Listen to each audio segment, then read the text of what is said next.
તો ગુજરાત ભાજપના અધ્યક્ષ અને કેન્દ્રીય મંત્રી રાજકોટમાં છે। રાજકોટમાં સીઆર પાટીલનું કરાયું ભવ્ય સ્વાગત। રાજકોટના ધારાસભ્યોએ સીઆર પાટીલનું કર્યું સ્વાગત। સંગઠનના હોદ્દેદારોએ પણ સીઆર પાટીલનું સ્વાગત કર્યું છે।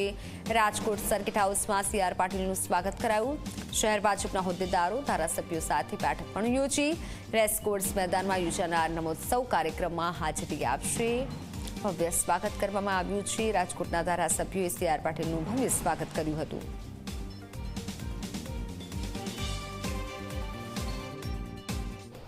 માનનીય પ્રધાનમંત્રી શ્રી નરેન્દ્ર મોદી સાહેબના જીવનમાંથી દેશ અને દુનિયામાં એમાં પ્રેરણા એમનામાંથી લેવામાં આવે છે અને એટલે એમનું જીવન કેવું છે અને જીવનના મહત્ત્વના પાસાઓને તાદશ્ય કરી શકાય એના માટેનું એક નાટક એક કાર્યક્રમ એ આજે નમો ઉત્સવ તરીકે આપણે રાજકોટમાં ભજવવા જઈ રહ્યા છે। લગભગ 400થી વધુ કલાકારો એ કાર્યક્રમમાં ભાગ લે છે। એમના જે કવિ છે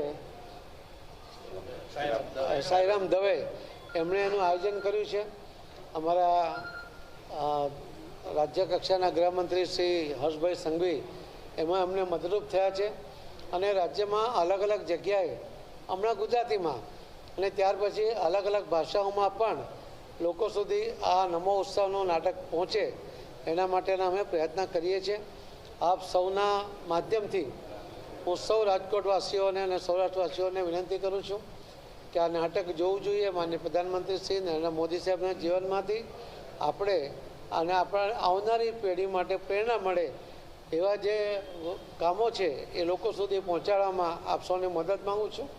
મને વિશ્વાસ છે કે આપના માધ્યમથી લોકો સુધી આ વાત પહોંચશે અને એક એવો નેતા કે જે જન્મદિવસને પણ પોતે નથી ઉજવતા પરંતુ આખો દેશ એ સેવાકીય પ્રવૃત્તિ માટે જ ઉજવે એવો એમનો વિચાર હોય છે।